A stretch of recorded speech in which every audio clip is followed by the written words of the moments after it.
Welcome to Planet Possible News, where each month we're joined by an environmental expert to explore issues that are making the headlines globally across water, nature and climate. Hi, I'm Katie Hargrave-Smith, sitting in for Niki Roach this week.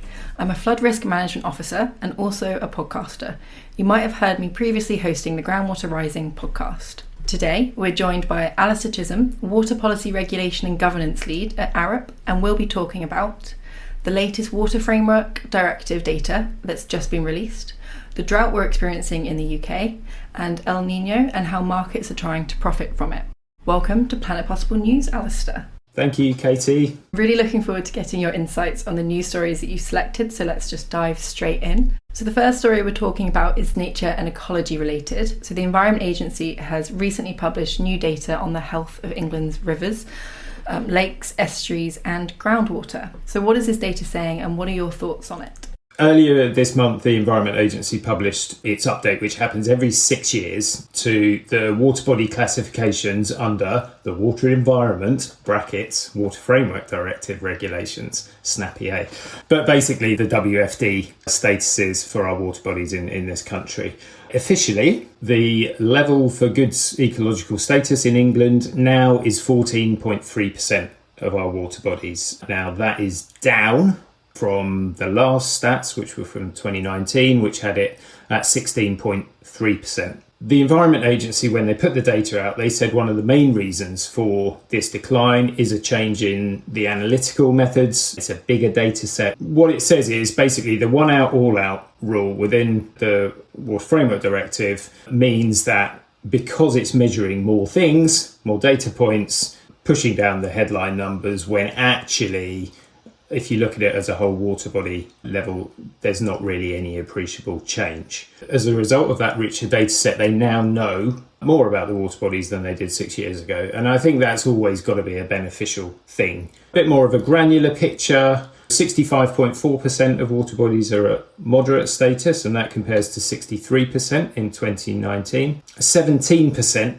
are poor and 3.1% are bad, and just 0.1% are considered high ecological status. Now, one of the headlines that got trotted out an awful lot before was that none of our water bodies achieve good chemical status, and drumroll, that has not changed. That is because of the existence of persistent chemicals in our environment that essentially are always going to mean that they fail that classification. Now, you mentioned groundwater rising. Groundwaters have slightly improved. So they're now at 41% good against 37% last time round. So it's not all a downward picture. That overall figure, the 16% previously, was always used as a bit of a stick to beat water companies, farmers, highways authorities with, and as a bit of an example of how poorly we're doing in this country to maintain healthy rivers, lakes and seas. In Europe, they have a lot of river bathing waters, for example, and that was always held up as a big sign of what good looks like. In the UK, we don't. It's much more coastal.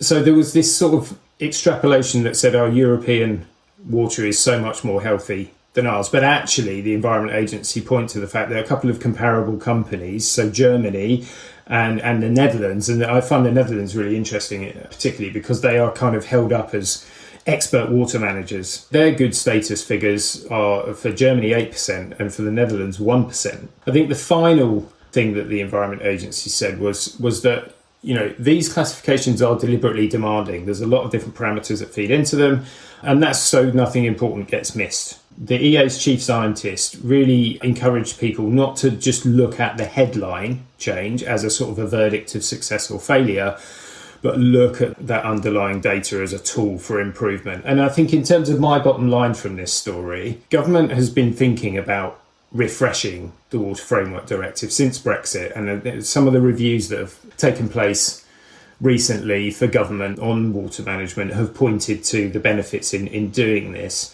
And one of the drivers is WFD is seen as too demanding and it's impossible to show success. But I think fundamentally you cannot address a challenge properly unless you know the detail behind it. I think it is important that we have that baseline of what our reality is And then within that, we look at where we can make improvements. You absolutely do not want to address a challenge by moving the goalposts. Perhaps what could be done is make some of the reporting a little bit more accessible so people don't get totally fixated on the headline figures, and that could then filter through into some of the media messaging and so on.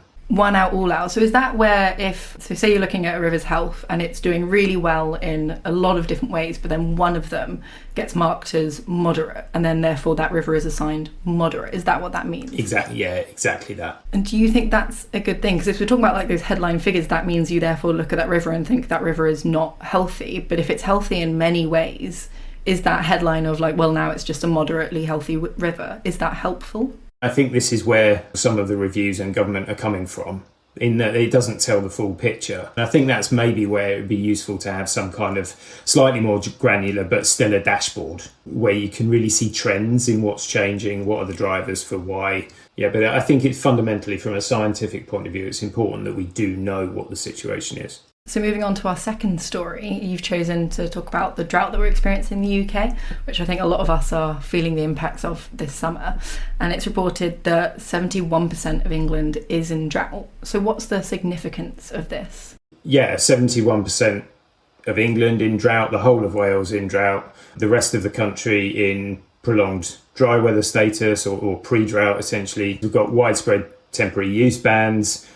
A handful of water companies have applied for drought orders, including non-essential use bans, which haven't been needed for 20 years. Them applying for those doesn't mean to say they're definitely going to use them. Obviously, that is an instrument that they can have in their pocket. Reservoirs as of last week were 11.6% below their average for the time of year, and several are classed as notably low or exceptionally low. This is having impacts. It's clearly having impacts on the environment. We're seeing the usual impacts on rivers and lakes in terms of increased algal blooms, fish kills and so on. And I think there's a really significant impact on the farming sector. Crop yields, some down by around 40%. Farmers are reporting that their boreholes are drying up and there's widespread restrictions on their ability to use spray irrigation. The kind of hardness of the land and the dryness of the land is stopping them being able to sow winter crops. And those that are keeping livestock, they're having to dip into their winter food supplies for their livestock. It is a really challenging situation, and to me what's really noticeable is the pattern. There has become this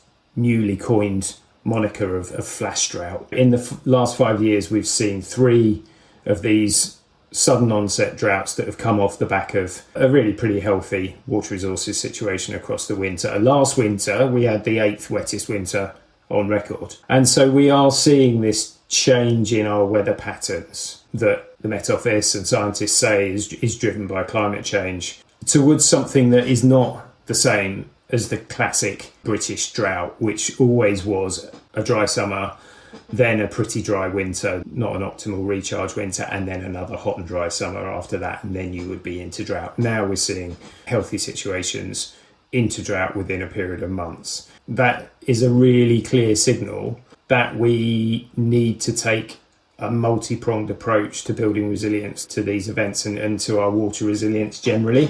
There's an awful lot of talk in the media around new reservoirs, the fact that we haven't built any for several decades. 9 of them are in the pipeline, plus there's a load of transfers, possibly desal plants and so on to come in the further future. But it's going to need much more than that. The rest of the answer is leakage reduction, and a big part of it, certainly in the shorter term, because of the time it's going to take to deliver this major infrastructure, is the importance of water efficiency, and I would add water reuse across homes, businesses, in our farms, and kind of worked into the landscape and the fabric of our towns and cities as well. My main concern here, I guess, is that our climate and weather patterns seem to be shifting. If you look at 3 years in the last 5 years and the extreme heat that we've seen in at least 2 of those droughts, our climate could be changing faster than our practices at the moment. We do know what needs to be done. We can design it, we can build it, and we can do it, but it does need that political and policy agility to bring some enablers forward, I think. Do you think that there's also like a cultural issue that we have here? Because in the UK, we're not really used to water scarcity that much. Like, yes, we had, like you said, like we would have droughts, but we knew they were coming. We understood them a bit more, where these flash droughts are quite unexpected and new to us, do you think that culturally opinion on water and how we interact with water is going to be a bit of an issue in how we prepare and how we increase our resilience? Yeah, I think very much so. Climate commentators have said, in many ways, this summer is one of the most benign and normal that we're going to see over the coming decades. So within wider society, there probably is that ingrained cultural norm that this is an anomaly. It will take some time, I think, for that cultural norm to shift. We're past the point where we could go back to what we experienced previously. Like when I was growing up, the weather was very different. So the idea is it's the new normal because there is no going back now. Like this is the situation going forward, and actually we've not reached the full extent of what we'll experience from climate change yet. This might be a mild summer in the future, what we've just experienced. Well, exactly that. This is what the Met Office and many, many others are saying. It probably will be. And that's quite sobering. I think this is probably the first summer I feel like it's really impacted people, in that where we always used to say we wanted a hot summer, we've now realised that actually this is not what we meant, because this has prevented you from doing the nice summer activities that you normally wish. So quite sobering that this might not even be the worst yet to come. So we're going to take a step back for the third story and look more globally, as we have focused on the UK quite a lot so far.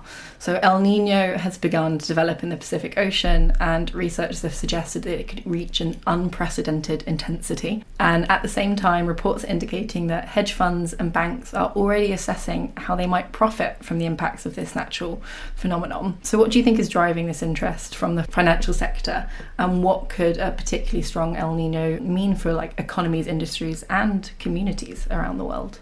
I'm sure most people know what El Nino is. It's a warm phase of the El Nino Southern Oscillation, which is a circulation in the Pacific where the equatorial waters become significantly warmer. Flip-flops between the cool phase and the warm phase every sort of between 2 and 7 years. And it is linked to the increased chance of drought in some parts of the world and floods in others, and that's because sea surface temperatures, the interaction between them and the atmosphere, it has an impact on atmospheric circulations. It causes the trade winds east to west across the Pacific to weaken, sometimes even reverse, and that really has an effect on monsoons and other weather phenomena that then play out. So when you have an El Nino event starting, as we've got one now, it tends to manifest between about the end of the year, December-ish, and sort of August the following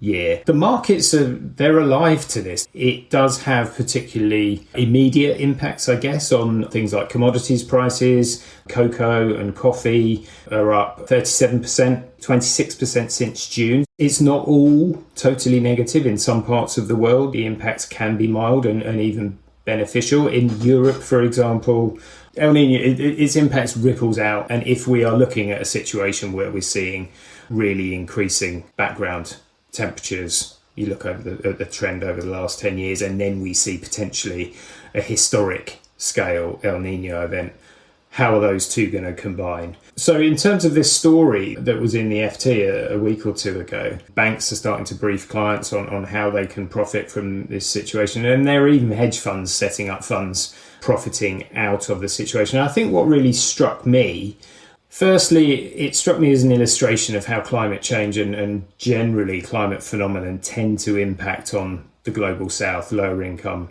countries the most, whilst at the same time, there will be people out there making lots and lots of money from what for millions and millions of people could be a really challenging period of time and an event. It really brought to the fore the importance of climate justice in our direction of travel. I think the other thing is something we need to watch carefully is, depending on how it unfolds, there are also geopolitical factors in play, impacts on the ability of grain harvests in Ukraine, for example, which have been really good this year, getting out of the country because of port blockades. We know there's an impact on the closure of the Strait of Hormuz, on fertiliser availability. There's obviously been widespread crop impact of the Northern Hemisphere summer this year, and it's that compound effect of the impact on that and then potential impacts further on the rest of the global food supply system that I think potentially in the end of this year and into next year, there will be a really sharp light shone on the resilience of our food system globally. We do not have a food resilience strategy in this country. There was the Dimbleby review into the food system, which was a really in-depth review. And we did have the farming roadmap a couple of months ago, which has some resilience concepts in it and measures in it. Events over the next year, depending, obviously, it's a big caveat on how things play out, could really start to bring the issue of food security up our national agenda. So I think it's very much a case of watch this space there. And I remember reading about El Nino in the markets, and it was saying that at the moment, El Nino, it doesn't really impact us. Yes, our coffee might get more expensive. Yes, our chocolate might get more expensive. But actually, it's the countries experiencing it. Their food scarcity skyrockets. And yet they're still exporting. And so this profit that you said is going to the wrong people, because it's the people that are experiencing it that are having very severe food scarcity, millions of people left unable to feed themselves. And yet the systems of export to the wealthier countries are still ongoing.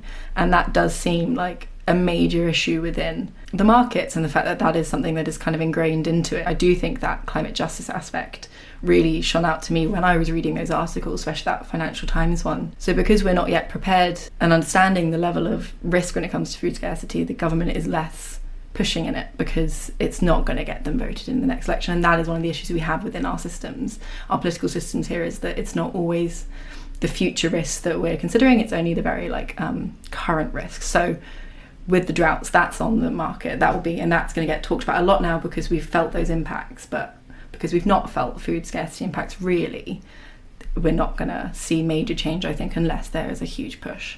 The issue of food security has gone up the political agenda over recent years. One of the things that we've seen alongside these whiplash weather effects is, yes, we've seen drought impacts on harvests, but then we've often gone into a winter where there's been prolonged periods of rain that have meant soils end up getting waterlogged, and that has a negative impact on crop yields as well. And then you bounce into another dry year. So that's been happening across this 5-year period. And I think it has lifted that political discussion around food security up the agenda. But I have a feeling the way 2027 could play out, this could become a much bigger issue. So I think that is all that we've got time for today. So Al, thank you so much for joining me and for sharing those stories and your insights into them. Thank you. And thanks to you for joining us on this episode. If you don't already, then subscribe to Planet Possible on your usual podcast player to never miss an episode. If you want to follow up on the topics we've discussed today, or join our mailing list and be the first to hear about new episodes and guests, click the links in the show notes. That's it, everyone. Stay curious, look for connections, and explore what's possible.